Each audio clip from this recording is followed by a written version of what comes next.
የመምህራን ደሞዝ ማሻሻያ ጥያቄን ተገቢነት መንግስት አምኖበት በቂ ነው የሚለውን እርከን ማሻሻያ ማድረጉ ይታወሳል።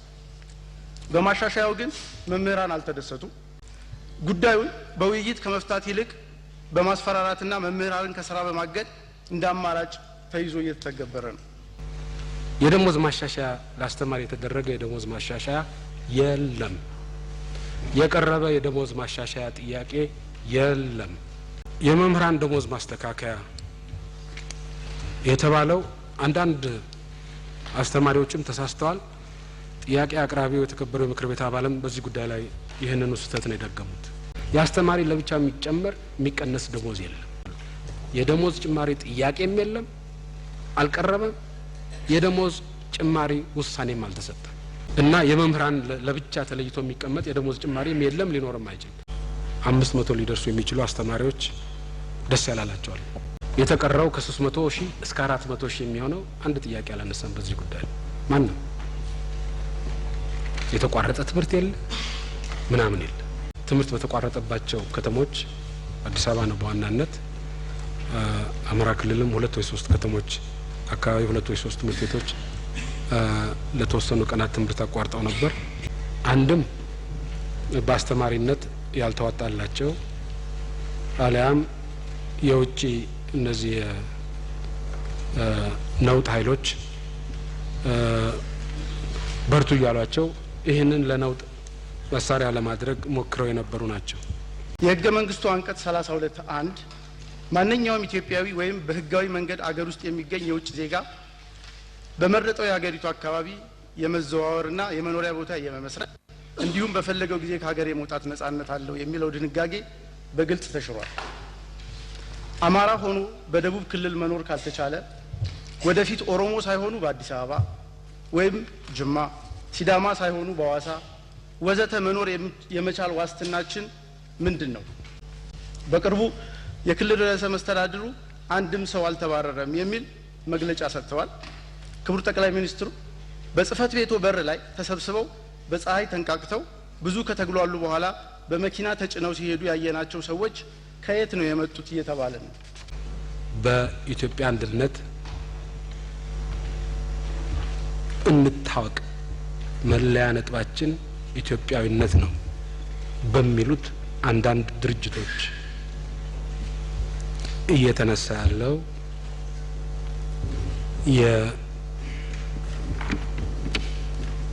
የመንደርተኝነት ጥያቄ ይሄ ስለሆነ ስለዚህ ጉራ ፈርዳ ማለት አሁን በተጨባጭ ምስራቅ ጎጃም አመራሩም እንዳለ የቀበሌ አመራሩ በሌላ ደረጃ ያለው አመራር ሰፋሪው ነው። የምግብ እህል ዋጋ በከፍተኛ ደረጃ መጨመርና የዋጋ ግሽበት ኢንፍሌሽን በታቀደው መሰረት ያለመሻሻል የመሰረታዊ ሸቀጦች ዋጋ መናር የሀገራችን ዋጋ ዝቅ ብሎ የዓለም ዋጋ ከፍ በሚልበት ወቅት በህጋዊ መንገድ ሲከለከል ደግሞ በህገ ወጥ መንገድ እህል ወደ ጎረቤት ሀገሮች መውጣቱ አይቀርም። በተለይ የጅምላ ንግድ ስርዓታችን በሞኖፖሊ የተያዘና ለውድድር ያልተጋለጠ መሆኑ ነው። የተገኘውን ብድር ብሔራዊ ባንክ አዲስ ብር በማተም እንዲሸፍነው በተለይ ስንዴ፣ ስኳርና ዘይት፣ የምግብ ዘይት መንግስት በቀጥታ እንዲያከፋፍል የማድረግ ጉዳይ ነው። ስንዴን በተመለከተ ለምሳሌ በያዝነው ባጀት አመት እስከ 8 ሚሊዮን ኩንታል ነው ከውጭ ያመጣ ነው የገዛ ነው። በሙስና ባድሎ እና በመሳሰሉት ተግባሮች ላይ የተሰማሩ ሰዎችን አጋልጦ ለፍርድ የማቅረብ ስራ ነው። በያዝነው አመት ብዙ ሰዎች በቁጥጥር ስር ገብተዋል። ብዙ ሰዎች ከኃላፊነት ተወግደዋል። ህብረተሰቡ በሰጠው ጥቆማ መሰረት ይሄን ለወደፊቱም ቢሆን አጠናክረን አሻሽለን የምንቀጥልበት ነው። ዘላቂ መፍትሄ ግን አሮንቋውን ማድረቅ ነው ብለናል። በመሬት ዙሪያ የነበረውን ችግር ለማስተካከል ፖሊሲውን አስተካክለናል፣ ህጉን አስተካክለናል፣ ደንቡ እየተዘረዘረ ነው። ዘመናዊ የመሬት አስተዳደር ስርዓት በቂ መረጃ ላይ ተመሰረተ ዘመናዊ የመሬት አስተዳደር ስርዓት እንዲኖር አዲስ አበባ ላይ ሰፊ ስራ ተሰርቷል።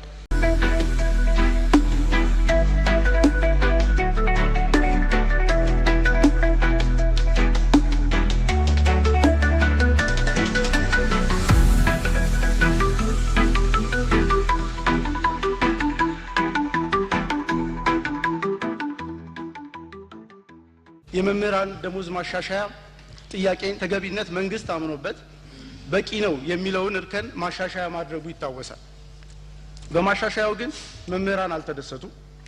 ነገር ግን የመንግስት ኃላፊዎችና የመምህራን ማህበር ተወካይ ነን ያሉ አካሎች መምህሩ ተደስተዋል በማለት በሚዲያ ቀርበው አስተያየት በመሰንዘራቸው በጭማሪው ከተከፋው ይልቅ ወደ ሌላ ቅሬታ እንዲያመራ አድርጎታል። ጉዳዩን በውይይት ከመፍታት ይልቅ በማስፈራራትና መምህራንን ከስራ በማገድ እንደ አማራጭ ተይዞ እየተተገበረ ነው። በእንዲህ አይነት ቅሬታ ያለ መምህር ይዘን በቀጣይ ስለ ትምህርት ጥራት ማሰብ ይቻላል ብለው ያምናሉ? የመምህራን ደሞዝ ማስተካከያ የተባለው አንዳንድ አስተማሪዎችም ተሳስተዋል። ጥያቄ አቅራቢው የተከበረው ምክር ቤት አባልም በዚህ ጉዳይ ላይ ይህንኑ ስህተት ነው የደገሙት። የደሞዝ ማሻሻያ ለአስተማሪ የተደረገ የደሞዝ ማሻሻያ የለም። የቀረበ የደሞዝ ማሻሻያ ጥያቄ የለም። የቀረበው ጥያቄ የእርከን ማስተካከያ ነው። ይህን ጥያቄ ያቀረቡት መምህራን ማህበር ከጥቂት ዓመታት በፊት እዚህ አዲስ አበባ ስብሰባ ከኔ ጋር ባደረጉበት ወቅት ይህን ያደረገ እርከኑ ፍትሃዊነት ይጎድለዋል። እንደ ሌላው ሲቪል ሰርቪስ እስከ መጨረሻው ሄድ መሀል ላይ ይቆረጣል። ስለዚህ ስኬሉ ስህተት ነው፣ ፍትሃዊነት ይጎድለዋል። በተለይም ረጅም ጊዜ ላስተማሩ መምህራን አይሆንም የሚል የስኬሉ ነው ጥያቄ የተነሳው። የስኬሉ ጥያቄ ወይም የእርከኑ ጥያቄ ተነስቶ ሲያበቃ ያኔ የተግባባንበት በሰጣሁት መልስ ያኔ ያልኩት ጥሩ ነው፣ እናጠናዋለን ጉድለት ካለበት ከእናንተ ጋር እየተመካከርን ከመሪዎቻችሁ ጋር እየተመካከርን እናስተካክለዋለን ነበር ያልኩት። ጥናቱ ለመጀመር የራሱ ጊዜ ወስዷል፣ ዘግይቷል። ከተጀመረ በኋላ ግን ከመምህራን ማህበር ተወካዮች ጋር በመሆን ጥናቱ ሲካሄድ ቆይቶ ሊጠናቀቅ ሲል የመምህራን ማህበሩ ድሬዳዋ ላይ ባካሄደው ስብሰባ ይህን ጉዳይ ለመፍታት የሚፈልግበት አቅጣጫ ምን እንደሆነ ግልጽነት የጎደለው ሁኔታ ተፈጠረ። ይሄ ነገር እስኪለይለት ድረስ ጥናቱ ይቆም ተብሎ እንዲቆም ተደረገ።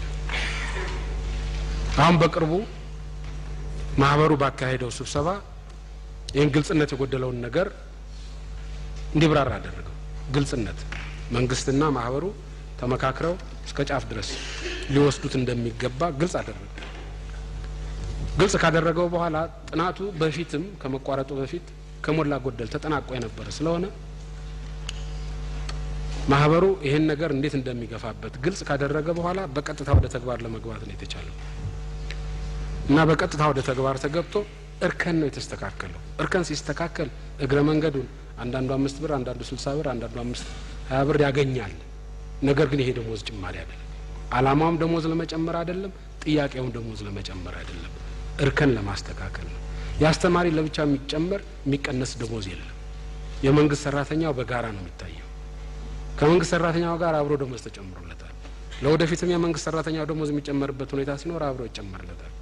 አሁን ከመምህሩ አኳያ የተነሳው ከሌላው የመንግስት ሰራተኛ የተለየ እርከን ያለው ያ እርከን ፍትሃዊነት የጎደለው ነው። ስለዚህ እንደ ሌላው የመንግስት ሰራተኛ በእኩልነት እንዲታይ እርከኑ ይስተካከል ነው ጥያቄው። ስለዚህ እግረ መንገዱን እዚህም እዛም ትንንሽ ብር ስለተጨማመረ የደሞዝ ጭማሪ መስሎ የሚታያቸዋል። የደሞዝ ጭማሪ ጥያቄም የለም፣ አልቀረበም። የደሞዝ ጭማሪ ውሳኔም አልተሰጠም። የእርከን ማስተካከያ ብቻ ነው የተሰጠው። የእርከን ማስተካከያ ውሳኔ ሲሰጥ ግን ከእርከኑ ማስተካከል ጋር ተያይዞ ትንንሽ ብሮች ወደ ግራ ወደ ቀኝ የሚሄዱበት ሁኔታ አለ። ይሄ ደሞዝ ጭማሪ አይደለም እና የመምህራን ለብቻ ተለይቶ የሚቀመጥ የደሞዝ ጭማሪም የለም፣ ሊኖርም አይችልም። እንደ ሌላው መንግስት ሰራተኛ ነው የሚሆነው። ስለዚህ እዚህ ላይ አንዳንድ ጊዜ የግንዛቤ ችግር አለ። ብዙ አስተማሪዎች ችግር ውስጥ የገቡት ነገሩን በደንብ ስላልተገነዘቡት ነው። የደሞዝ ጭማሪ አድርገው ነው የወሰዱ። የደሞዝ ጭማሪ አድርገው ይወስዱና ትንንሽ ብር ነች የተሰጠችን እቺ ምን ልትሆን ነው ብለው ነው የሚጠይቁት። የደሞዝ ጭማሪ አይደለማ ጥያቄው። ደሞዝ ለመጨመር ተብሎ አይደለም የተሰራው። እርከን ለማስተካከል ተብሎ ሲደረግ እግረ መንገዱን አንዳንዱ ደሞዝ ስለተነካካ ነው አንዳንዱ ላይ ትንንሽ ጭማሪ ታየው እንጂ የደሞዝ ጭማሪ አይደለም። ጥያቄውም አልነበረም እሱ።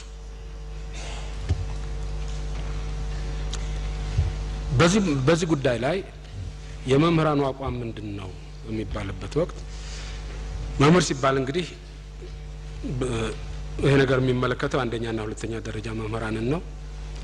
ወደ ከ300 እስከ 400 ሺህ መምህራን አሉን በአገር አቀፍ ደረጃ አንደኛና ሁለተኛ ደረጃ መምህራን። ከነዚህ ውስጥ ምናልባት ተደማምሮ እዚህ አዲስ አበባ የተወሰኑ ትምህርት ቤቶች አማራ ክልል 2 ወይ 3 ትምህርት ቤቶች ተደማምሮ ወደ 500 ሊደርሱ የሚችሉ አስተማሪዎች ደስ ያላላቸዋል። የተቀረው ከ300 ሺህ እስከ 400 ሺህ የሚሆነው አንድ ጥያቄ አላነሳም በዚህ ጉዳይ ማንም የተቋረጠ ትምህርት የለ ምናምን የለ።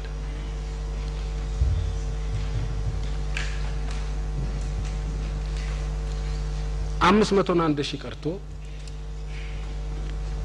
ከተማሪው ካስተማሪው 1% እንኳን ደስ ባይለው 10% እንኳን ደስ ባይለው የሚገርም ነገር አይሆንም። 100% የሚያስደስት መንግስት የለም በየትኛውም ሀገር። አብዛኛውን ሰው አብዛኛውን ጊዜ ለማስደሰት ነው መንግስት የሚጥረው እንጂ ሁሉንም ህዝብ ሁሉ ጊዜ ማስደሰት አይቻልም። በዚህ ከዚያ አኳያ ስናየው ከ99.9% በላይ መምህሩ አርፎ ስራ ላይ ያለ ነው። በተደረገው የእርከን ማስተካከያ እርካታ ያገኘ መምህር ነው። ከ99.9% በላይ እነዚህ ደስ ያላላቸው መምህራን ምን አይነቶቹ ናቸው? አንዳንዶቹ አሁን ጥያቄውም ላይ እንደታየው የደሞዝ ጭማሪ የመሰላቸው ናቸው። የእርከን ማስተካከያ ሳይሆን የደሞዝ ጭማሪ የመሰላቸው የደሞዝ ጭማሪ አርገው ወሰዱና ብሯ ምትረባ አይደለች እንደው እቺ ነው እንደ ደሞዝ ጭማሪ መንግስት የሚሰጠን ብለው ግር ያላቸው አሉ። እነዚህ ሰዎች በደንብ ሁኔታው ስላልገባቸው ነው። ማብራሪያ አሰጣጡም ላይ የየራሱ ውስንነት ስለነበረው ጥያቄው የደሞዝ ጭማሪ አይደለም። መቼም ጊዜ አልተጠየቀም፣ ማህበሩ አልጠየቀም፣ እርከን ነው የጠየቀው። መልሱም የእርከን ነው። ትንሽ ደሞዝ የተጨመረው እርከን በማስተካከሉ እግረ መንገድ ነው እንጂ ለብቻ ለመምህር ከሌላው መንግስት ሰራተኛ ተነጥሎ የሚሰጥ የደሞዝ ጭማሪ የለም የሚለው በደንብ ስላልጨበጠው ነው።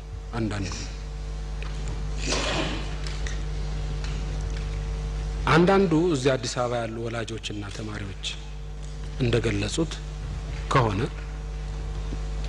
በነገራችን ላይ ትምህርት በተቋረጠባቸው ከተሞች አዲስ አበባ ነው በዋናነት።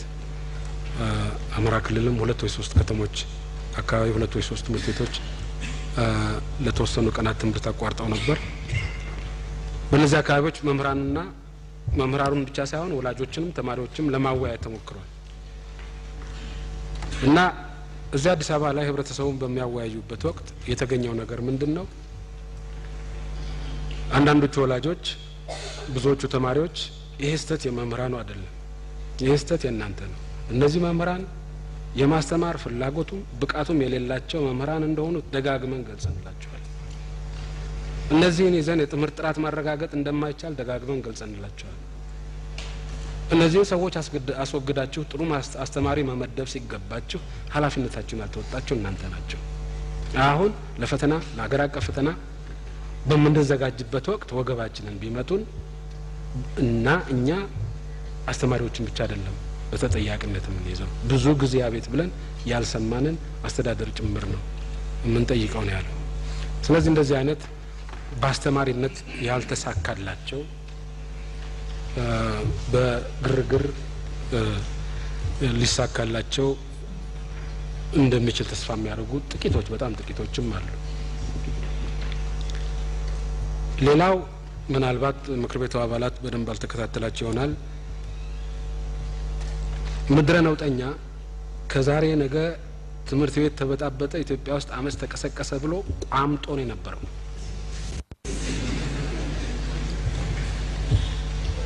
ኦነጉም ሻዕቢያውም ግንቦት ሰባት ኦብነጉም የውስጥ አርበኛው ከዛሬ ነገ ተበጣበጠ ይሄ ትምህርት ቤት ነበር ተስፋው እናንተ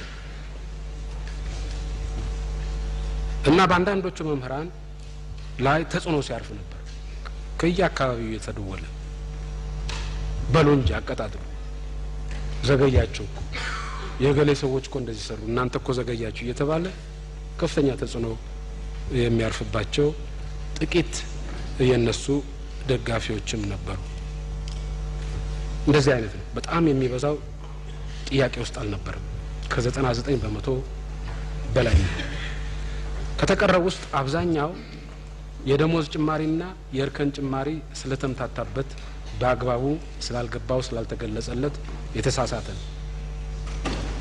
ከነዚህ ከጥቂቶቹ ደግሞ በጣም በጣት የሚቆጠሩት አንድም በአስተማሪነት ያልተዋጣላቸው አሊያም የውጪ እነዚህ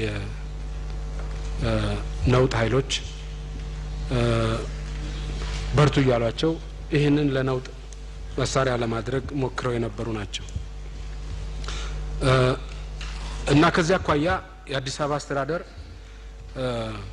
ስህተት ሰርቷል የሚለው አንድ ከስር በታች አስተማሪዎች ማስወገዱ አይደለም ስህተት ሰርቷል የሚለው የወላጆችንና የተማሪዎችን ድምጽ በወቅቱ አልሰማም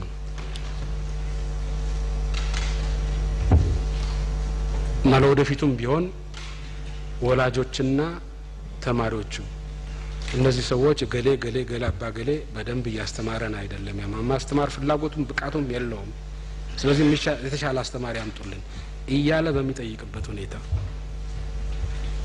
የህብረተሰቡን ድምጽ አለማዳመጥ ስህተት ነው ለወደፊቱም መስተካከል ያለበት ይሄ ነው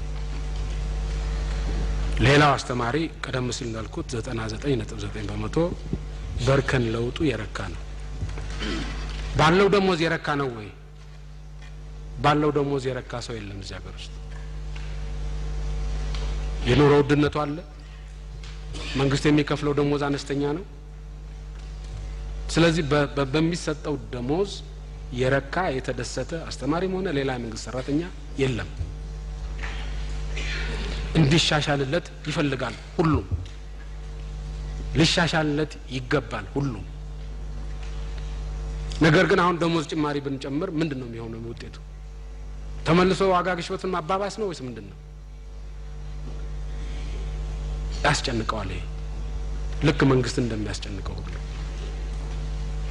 ስለዚህ በደሞዙ ደስተኛ ባይሆንም በተደረገው የእርከን ማስተካከያ ከ99.9 በላይ የሚሆነው የመንግስት ሰራተኛ ማን ነው የአስተማሪ የረካ ነው ብለን ነው የምናስበው ይሄን ይዞ ጥራት ስራ መስራት ይቻላል ነው የተባለው የማስተማር ፍላጎትና ብቃቱ የሌለው ሰው ይዞ ጥራት ማረጋገጥ አይቻልም የትክክል ነው ይሄ በጥያቄም የተነሳው ይሄን የሚያመላክት እስከሆነ ድረስ ህብረተሰቡ የሚያነሳው ይሄን ፍላጎቱና ብቃቱ የሌለው ሰው አስተማሪ አድርጎ ማስቀመጥ በመጪው ትውልድ እድል ላይ ቁማር መጫወት ነው የሚል ህብረተሰቡ የሚያነሳው ትክክለኛ ጥያቄ ነው ስለዚህ ከእርከን ማሻሻያው ጋር ተያይዞ የመምህራን የሰርቲፊኬሽን ስርዓት አብሮ እንዲገባ ተደርጓል ቋሚ መምህር ተደርጎ ቢቀጠረው ሰርቲፋይድ የሆነ መምህር የሚሆነው ብቃቱ እና ፍላጎቱ እንዳለው በተግባር የተፈተሸ ነው በመምህርነት የተቀጠረ ሰው በሙሉ ሰርቲፋይድ አይሆንም ከተወሰነ አመታት በኋላ በደንብ በተግባር ታይቶ ተፈትሾ ሰርቲፋይድ መሆን አለበት ብቃቱ ከሌለው ወይ ፍላጎቱ ከሌለው ፍላጎቱ ወዳለው ስራ መስክ እንዲሰማራ ይደረጋል ማለት ነው ስለዚህ ጥያቄው ላይ እንደተመለከተው ቅሬታ የያዘ ፍላጎቱ የሌለው ወይም ብቃቱ የሌለው አስተማሪ ተይዞ ጥራት ማረጋገጥ ስለማይቻል ይሄ በቅርቡ በተነሳው ብጥብጥም የብጥብጥ ሙከራም በተግባር የታየ ስለሆነ የህብረተሰቡን ድምጽ በማዳመጥ አሁን ከተደረገው ማስተካከያ በላይ ጠንከር ያለ ጥራት ያለው የማስተካከያ ስራ መሰራት ይገባው ነበር ለወደፊቱም ይሄ መሰራት ይገባዋል ብዬ አስባለሁ በደቡብ ክልል ቤንች ማጂ ዞን ጉራ ፈርዳ ወረዳ የአማራ ተወላጆች መፈናቀላቸው የዜጎችን የመዘዋወርና የመኖሪያ ቤት የመስራት መብትን የሚሽር ነው የሚል ጥያቄም ሌላው በምክር ቤት አባላት የቀረበ ነበር። የህገ መንግስቱ አንቀጽ 32(1) ማንኛውም ኢትዮጵያዊ ወይም በህጋዊ መንገድ አገር ውስጥ የሚገኝ የውጭ ዜጋ በመረጠው የሀገሪቱ አካባቢ የመዘዋወርና የመኖሪያ ቦታ የመመስረት እንዲሁም በፈለገው ጊዜ ከሀገር የመውጣት ነጻነት አለው የሚለው ድንጋጌ በግልጽ ተሽሯል። አማራ ሆኖ በደቡብ ክልል መኖር ካልተቻለ ወደፊት ኦሮሞ ሳይሆኑ በአዲስ አበባ ወይም ጅማ፣ ሲዳማ ሳይሆኑ በሐዋሳ ወዘተ መኖር የመቻል ዋስትናችን ምንድነው? ህገ መንግስቱ የውጭ ዜጋን ጨምሮ የሰጠውን መብት ለዜጎች ሲነፈግ የት ነው አቤት የሚባለው? በቅርቡ የክልል ርዕሰ መስተዳድሩ አንድም ሰው አልተባረረም የሚል መግለጫ ሰጥተዋል። ክቡር ጠቅላይ ሚኒስትሩ በጽህፈት ቤቱ በር ላይ ተሰብስበው በፀሐይ ተንቃቅተው ብዙ ከተግሏሉ በኋላ በመኪና ተጭነው ሲሄዱ ያየናቸው ሰዎች ከየት ነው የመጡት እየተባለ ነው። ከደቡብ ክልል ጋር ተያይዞ የተነሳው ጥያቄን በተመለከተ በዚህ ጉዳይ ላይ በጥያቄውም እንደተመለከተው የክልሉ አመራር ዝርዝር ያለ ማብራሪያ ሰጥቶበታል። ስለዚህ ወደ ዝርዝሩ መግባት አልፈልግም። ማንሳት የምፈልገው ይሄ ነገር የደቡብ አስተዳደር የቤንች ማጂ ዞን ወይ የጉራ ፈርዳ ወረዳ በአማራ ላይ ያነጣጠረ ስራ እየሰራ ነው።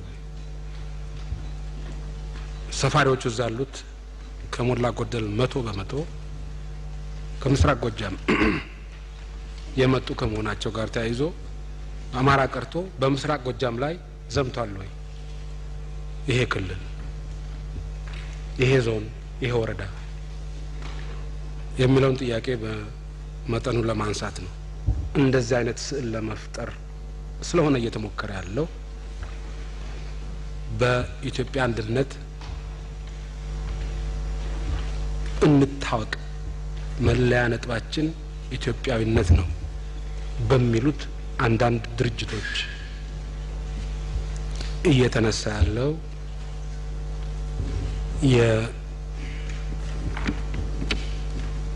የመንደርተኝነት ጥያቄ ይሄ ስለሆነ በዚህ ጉዳይ ላይ ነው ለማንሳት የምፈልገው። በዚህ በቤንች ማጂ ዞን በሆነ ታሪክ አጋጣሚ ባለፉት 10 ዓመታት አካባቢ በርከት ያለ ሰው ከምስራቅ ጎጃም ወደዚህ አካባቢ በሰፈራ መልኩ ሄዷል። በአሁኑ ሰዓት ወደ 30,000 አካባቢ የሚሆን የምስራቅ ጎጃም ሰፋሪ በዚህ አካባቢ አለ። አንደኛ ወረዳ ጉራ ፈርዳ የሚባለው ወረዳ በብዛት ያሉበት ወረዳ ወደ 24,000 የሚሆን ሰፋሪ አለ እዛ ውስጥ። ያው አካባቢው ጫካ ስለሆነ ብዙ ሰው የለውም። ስለዚህ ጉራ ፈርዳ ማለት አሁን በተጨባጭ ምስራቅ ጎጃም ነው። አመራሩም እንዳለ የቀበሌ አመራሩ በሌላ ደረጃ ያለው አመራር ሰፋሪው ነው።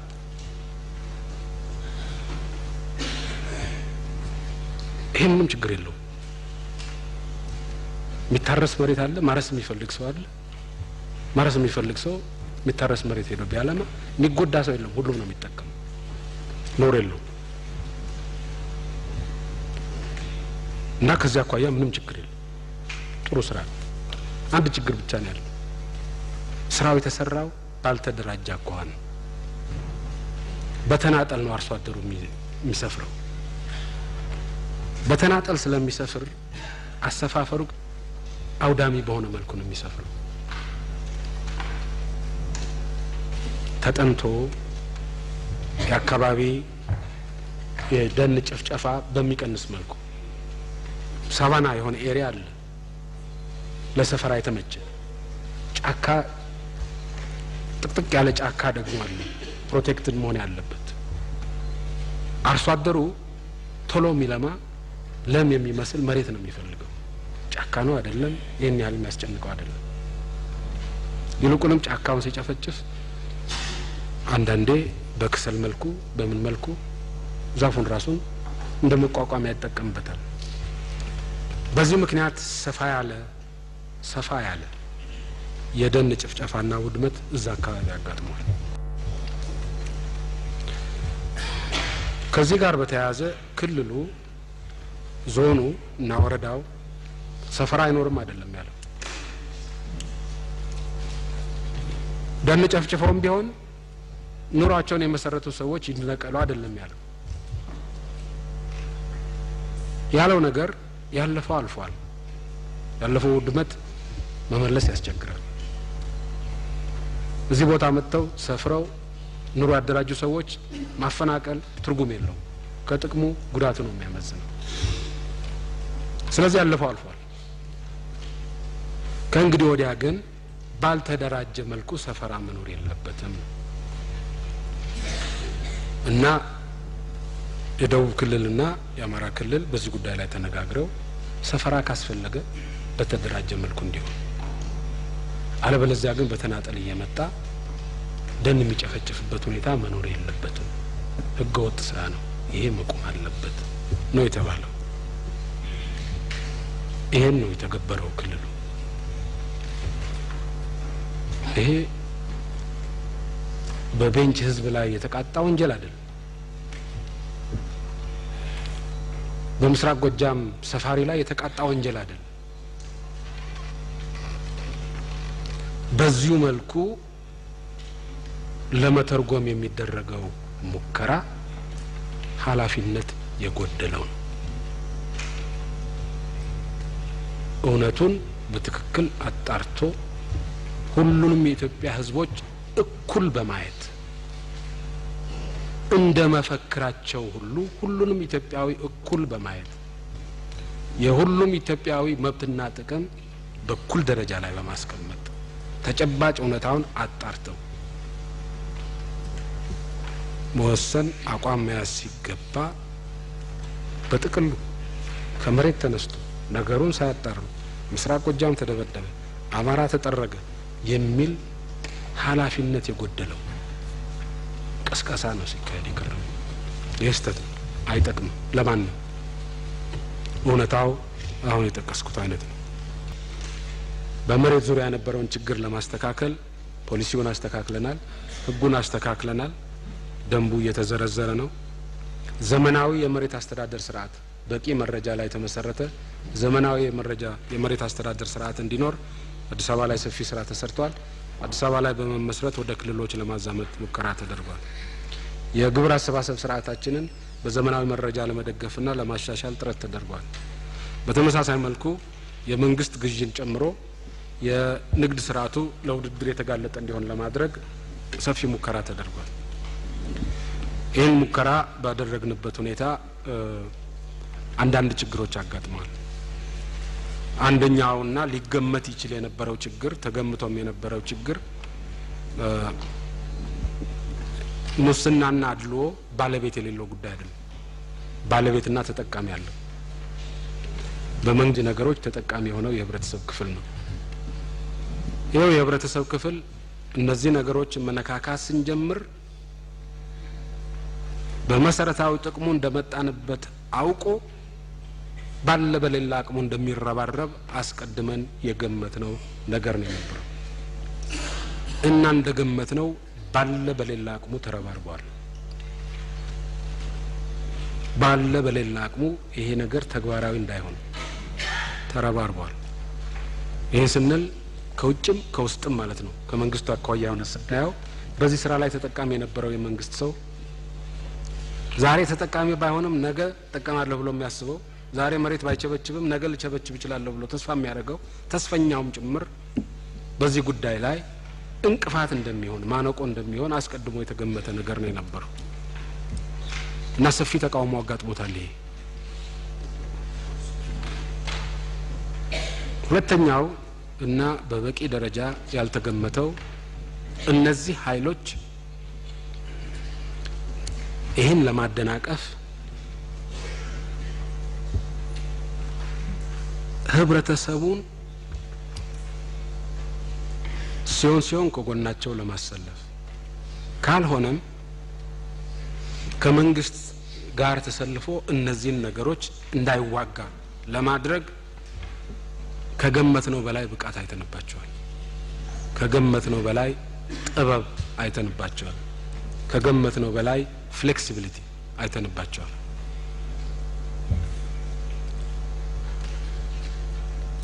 ለምሳሌ ሊዝ ፖሊሲ ላይ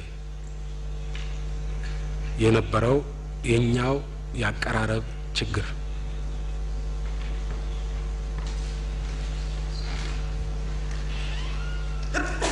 እንዳንድ ነገር ነው ያሾሩት። ምርጥ የሀገራችን ሴቶች እንዝርቱን እንደሚያሾሩት ነው ያሾሩት። ቀዳዳው የከፈተላቸው የኛው አፈጻጸም ያቀራረብ ችግር ነው። ቀዳዳው የሚፈጥርላቸው በዚህ ፖሊሲ ተጠቃሚ የማይሆነው የመንግስት መዋቅር ነው። ይሄን የፈጠረላቸውን ቀዳዳ በመጠቀም በደንብ አሽሮታል። ከግብር አሰባሰብም ጋር የተያያዘው እንደዚሁ፣ ከንግድ ውድድርም ጋር የተያያዘው እንደዚሁ። አሁን በሃይማኖት ጉዳይ ላይ በዚህ በመርካቶ ዙሪያ የነበረውን እንቅስቃሴ በመናይበት ወቅት ከበስተጀርባ ያሉ ዋና ዋና ሰዎች እነማን ናቸው ብለን ለማጥራት በመንሞክርበት ወቅት ከበስተጀርባ ያሉት ዋናዎቹ በእነዚህ በሶስት ጉዳዮች የሚመጡት ናቸው ዋናዎቹ እና ብሩን በእግዚአብሔር በመተርጎም የሃይማኖት ጥያቄ ሆነው የወጣው እነዚህ ሰዎች ናቸው። በጣም ፍሌክሲብል ናቸው ሆነው ያገኘናቸው ከገመትነው በላይ። ስለዚህ ይሄ ትግል ከገመትነውም በላይ ውስብስብ ሆኗል። ስለሆነም ከገመትነው በላይ ጊዜ ወስዷል። ነገር ግን በእኛ እምነት ይሄ የሞት ሽረት ትግል ነው። በእነዚህ መሰረታዊ ጉዳዮች ላይ ኮምፕሮማይዝ የሚባል ነገር የለም። ወይ ኪራይ ሰብሳቢነት ያሸንፋል፣ ወይ ልማታዊነት ያሸንፋል፣ ወይ ሙስና አድሎ የብልሹ አስተዳደር አረንቋ አገሪቱን በሙሉ ያጥለቀልቃል፣ ወይ ይሄ ይደርቃል። ስለዚህ ውስብስብ ቢሆንም በዚህ ተግባር ላይ የተሰማሩት ኃይሎች የሚደነቅ ችሎታ የታየባቸው ቢሆንም ከተገኘው ልምድ ተምረን ህብረተሰቡን ከጎናችን ለማሰለፍና ይሄንን አረንቋ ለአንዴና ለመጨረሻ ጊዜ ማድረግ መስራት ይኖርብናል። አራተኛው የኢትዮጵያ ፌዴራላዊ ዲሞክራሲያዊ ሪፐብሊክ የህዝብ ተወካዮች ምክር ቤት ሁለተኛ ዓመት የሥራ ዘመን 25ኛውን መደበኛውን ስብሰባውን አካሄደ። በስብሰባው ላይ የምክር ቤቱ አባላት ለጠቅላይ ሚኒስትር መለስ ዜናዊ የተለያዩ ጥያቄዎችን አቅርበው ማብራሪያ ተሰጥቶባቸዋል። የምክር ቤቱ አባላት ካነሷቸው ጥያቄዎች መካከል መንግስት የኑሮ ውድነትን ለማረጋጋት የተለያዩ የመፍትሄ እርምጃዎችን ቢወስድም በታቀደው መሰረት ሊሻሻል አልቻለም። ይህንን ችግር በዘላቂነት ለመፍታት ምን ታቅዷል የሚለው ይገኝበታል። የምግብ እህል ዋጋ በከፍተኛ ደረጃ መጨመርና የዋጋ ግሽበት ኢንፍሌሽን በታቀደው መሰረት ያለመሻሻል የመሰረታዊ ሸቀጦች ዋጋ መናር እንደ ማሳያ ሊጠቀሱ የሚችሉ መረጃዎች ናቸው። ይህ በመሆኑ የመግዛት አቅማቸው ዝቅተኛ የሆኑ ሰራተኞች፣ ዝቅተኛ ገቢ ያላቸው የከተማ ነዋሪዎች በኑሮ ውድነቱ እየተጎዱ ይገኛሉ። ክቡር ጠቅላይ ሚኒስትር፣ ይህን ችግር ለማቃለል መንግስት እየወሰደ ባለው እርምጃ ህዝቡ አሁንም ተጠቃሚ አልሆነም የሚል ቅሬታ እያሰማ ስለሆነ በዚህ ዙሪያ ያለው አስተያየት ቢገልጹልን። በመጀመሪያ ደረጃ የዋጋ ግሽበቱ ከምንድነው እየመነጨ ያለው ብለን ማየት ተገቢ ይሆናል። ምንጩን ሳናውቅ መፍትሄውን ማስቀመጥ ስለሚያስቸግር የዋጋ ግሽበቱ ከአንድ ምንጭ ብቻ የተቀዳ ነው ብሎ ለማለት ያስቸግራል። የተለያዩ ምንጮች አሉት። አንደኛው ምንጭ የዓለም የገበያ ዋጋ መዋዠቅ፣ በተለይም ደግሞ የማዕድንና የግብርና ምርቶች ዋጋ በተለያዩ ምክንያቶች በተለይም በኤስያ ያሉ ታላላቅ ሀገሮች የኑሮ የሚፈጠር ተጽዕኖ አለ። የሀገራችን ዋጋ ዝቅ ብሎ የዓለም ዋጋ ከፍ በሚልበት ወቅት በህጋዊ መንገድ ሲከለከል ደግሞ በህገ ወጥ መንገድ እህል ወደ ጎረቤት ሀገሮች መውጣቱ አይቀርም። ከዚህ ጋር ተያይዞም የሀገር ውስጥ ዋጋ ላይ ተጽዕኖ ማሳደሩ አይቀርም። ይህ አንድ ምክንያት ነው። ሁለተኛው ምክንያት የግብይት ስርዓታችን በተለይ የጅምላ ንግድ ስርዓታችን በሞኖፖሊ የተያዘና ለውድድር ያልተጋለጠ መሆኑ ነው። ሶስተኛ በያዝነው ዓመት ጥብቅ ቁጥጥር የተደረገበት ቢሆንም የገንዘብ አቅርቦቱ በገበያው ላይ የሚንቀሳቀሰው ገንዘብ በፍጥነት ከማደግ ጋር የተያያዘ ነው።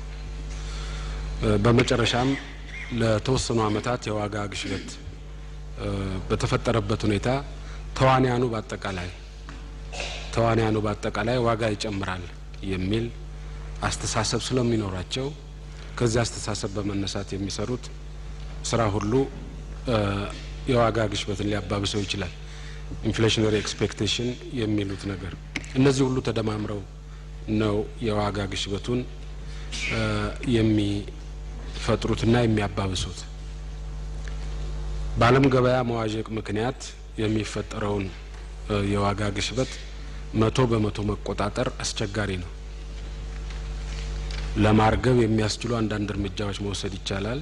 በተለይም ከውጭ የምናስመጣቸው ምርቶች በአገር ውስጥ ማምረት፣ በአገር ውስጥ በዝቅተኛ ዋጋ የሚሸጡት ምርቶች ወደ ጎረቤት ሀገሮች በህገ ወጥ መንገድ እንዳይወጡ መቆጣጠር እና የመሳሰሉ እርምጃዎች መውሰድ ይቻላል። ነገር ግን 100% መቆጣጠር አስቸጋሪ ነው። በገንዘብ አቅርቦት በፍጥነት ማደግ የሚፈጠረውን የዋጋ ግሽበት ለመቆጣጠር ይቻላል። የገንዘብ አቅርቦቱን ለመቆጣጠር አንደኛ ብሔራዊ ባንክ የሚወስደው የገንዘብ ፖሊሲ አለ። ሁለተኛ መንግስት የሚከተለው የባጀት ፖሊሲ። እነዚህ ሁለቱ የገንዘብ አቅርቦቱን ለመቆጣጠር ያስችላሉ። መንግስት የሚበደረው ገንዘብ ዝቅ እንዲል በማድረግ የተገኘውን ብድር ብሔራዊ ባንክ አዲስ ብር በማተም እንዲሸፍነው ሳይሆን በኢኮኖሚ ውስጥ ካለው ብር አስቀድሞ በኢኮኖሚ ውስጥ ይንቀሳቀስ ከነበረው ብር የተወሰነውን በመበደር አዲስ ብር በማተም ሳይሆን የነበረውን በመበደር መልኩ እንዲፈጸም፣ ስለዚህ ለዋጋ ግሽበት አስተዋጽኦ እንዳያደርግ ማድረግ ይቻላል። ብሔራዊ ባንክም የገንዘብ አቅርቦቱን በመቆጣጠር በኢኮኖሚ እድገቱ በላይ ፈጥኖ እንዳይሄድ መቆጣጠር ይቻላል። በዚህ መሰረት በያዝነው ባጀት ዓመት የገንዘብ አቅርቦቱ በጣም በጥብቅ ቁጥጥር እየተደረገበት ነው ያለው። ለመተግበር ዝግጁ ስላልነበሩ ሊፈጸም አልቻለም። ሁለተኛው መሰረታዊ ሸቀጦች በተለይ ስንዴ፣ ስኳርና ዘይት፣ የምግብ ዘይት መንግስት በቀጥታ እንዲያከፋፍል የማድረግ ጉዳይ ነው። በዚህ ረገድ በኢኮኖሚ ውስጥ እጥረት የለም። ስንዴን በተመለከተ ለምሳሌ በያዝነው ባጀት ዓመት እስከ 8 ሚሊዮን ኩንታል ነው ከውጭ ያመጣ ነው የገዛ ነው። መጀመሪያ አምና ክረምቱን ጨምሮ 300,000 ኩንታል ነበር ያስገባ ነው። አሁን በቅርቡ ደግሞ በተጨማሪ 500,000 ኩንታል ተገዝቶ በመግባት ላይ ነው። ይሄ የከተማውን ህዝብ ፍጆታ ሊሸፍን ይችላል። ለአሁኑ ብቻ ሳይሆን እስከሚቀጥለው ምርት ድረስ የሚቀጥለው ምርት እስኪገባ ድረስ ሊሸፍን ይችላል። ዘይትም እንደዚሁ በቂ እና ለፍጆታ የሚሆንም ለመጠባበቂያ የሚሆንም በቂ ዘይት አለ። ስኳርም በተመሳሳይ መልኩ። ስለዚህ እዚህ ላይ የአቅርቦት ችግር የለም ማለት ይቻላል። ስርጭቱ ላይ አንዳንድ ችግሮች አሉ። ለህብረተሰቡ በተመጣጣኝ ዋጋ ለማሰራጨት ተብለው የተቀረጹ ስልቶች አንዳንድ ጊዜ ህገ ወጥ በሆነ መንገድ ወደ ጎረቤት ሀገሮች የስኳር ዋጋ፣ የዘይት ዋጋ፣ የስንዴ ዋጋ በሀገራችን ከጎረቤት ሀገሮች ዋጋ ያነሰን። በዚህ ምክንያት የሀገራችን ዋጋ ለማረጋጋት ተብሎ የመጣው ከውጭ የተገዛው ሸቀጥ በተለያየ መልኩ በኮንትሮባንድ በህገወጥ መንገድ ወደ ውጭ የሚሄድበት ሁኔታ ይታያል። አልፎ አልፎም እንዲያሰራጩ የተሰጣቸው ነጋዴዎች ከማሰራጨት ይልቅ የሚያከማቹበት ሁኔታ ይታያል። የስርጭቱን ስርዓት በቀጣይነት ለማሻሻል ከህብረተሰቡ ጋር ሆነን ለማሻሻል እየሰራን ነው። ይህም ሆኖ የዘይት ዋጋ በመሰረቱ የተረጋጋ ነው። የእህል ዋጋ በኋላ መለስበታለሁ። የካቲት ላይ የወጣበት ሁኔታ ነበረ። አሁን የመረጋጋት ሁኔታ ይታያል። የካቲት ላይ የወጣበት ዋናው ምክንያት የበልግ ዝናብ እስከ ቅርብ ጊዜ ድረስ ስላልዘነበ በሁሉም ተዋንያን ዘንድ በአርሶ አደሩም ጭምር የእህል ዋጋ ይጨምራል የሚል ግምት ስለተያዘ አርሶ አደሩም ጭምር እህል ለማውጣት ዝግጁ ስላልነበረ ነው ለገበያ ለማቅረብ። በዚህ ሁኔታ ያለው አማራጭ ገበያውን መንግስት ከያዘው ክምችት በእህል ማጥለቅለቅ ነው፣ በብዛት መርጨት ነው እህሉ። አለበለዚያ ተዋንያኑ ከዛሬ ነገ ዋጋ ይጨምራል በሚል እህላቸው እንደያዙ ይተኙበታል የሚል ስጋት ስለተፈጠረ የስንዴ ስርጭታችንን በከፍተኛ መጠን እንዲስፋፋ አድርገናል። አሁን ዝናብ እየዘነበ ከመሆኑ ጋር ተያይዞና መንግስት በወሰደው እርምጃ ምክንያት ባለፉት ሳምንታት ተዋንያኑ እህላቸውን ወደ ገበያ ማውጣት ጀምረዋል በርከት ባለ መጠን። ስለዚህ መጋቢት ላይ የመርገብ ሁኔታ ታይቷል። ሶስተኛው አማራጭ የግብይት ስርዓቱን ለማሻሻል ይዘን የነበር ነው።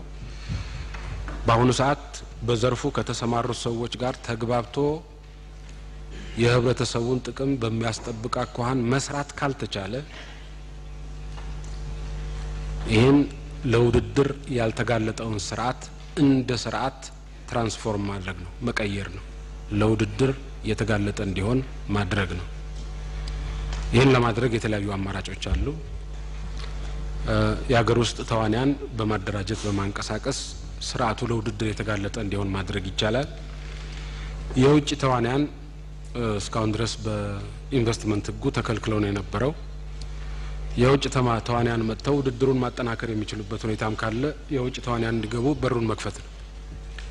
እነዚህን አማራጮች በዝርዝር እያጠናን አንዳንዶቹንም እየሞከርናቸው ነው ያለነው።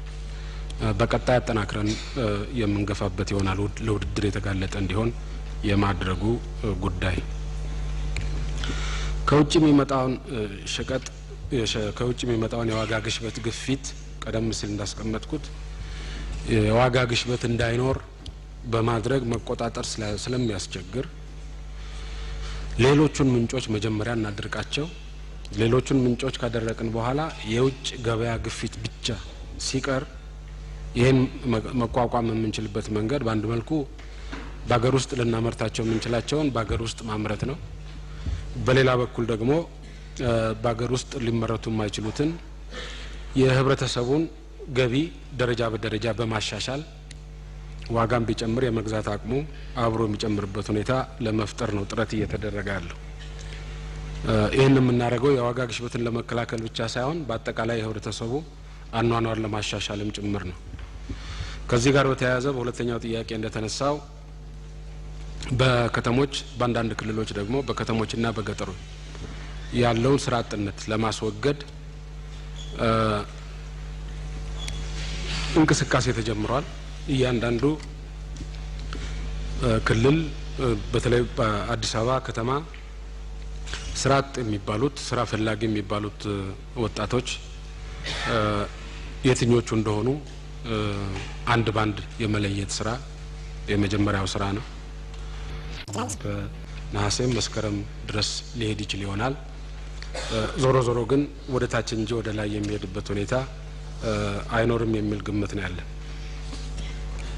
የምክር ቤቱ አባላት ሲቪል ሰርቪሱ ግልጽና ቀልጣፋ ከኪራይ ሰብሳቢነት አመለካከትና ተግባር የጸዳ ሆኖ የእድገትና ትራንስፎርሜሽን እቅዱ በተያዘለት ጊዜ ለማሳካት የሰራተኛው የህብረተሰቡና የመንግስት ሚና ምን መሆን አለበት የሚል ጥያቄ አንስተዋል። የሲቪል ሰርቪሱ አሰራር ቀልጣፋ፣ ግልጽና ተጠያቂነት ያለው እንዲሆን ለዚህም ሰራተኛው ብቁ እንዲሆን ለማብቃት መንግስት ልዩ ልዩ የማሻሻያ ፕሮግራሞችን ቀርጾ እየተንቀሳቀሰ እንደሆነ ይታወቃል።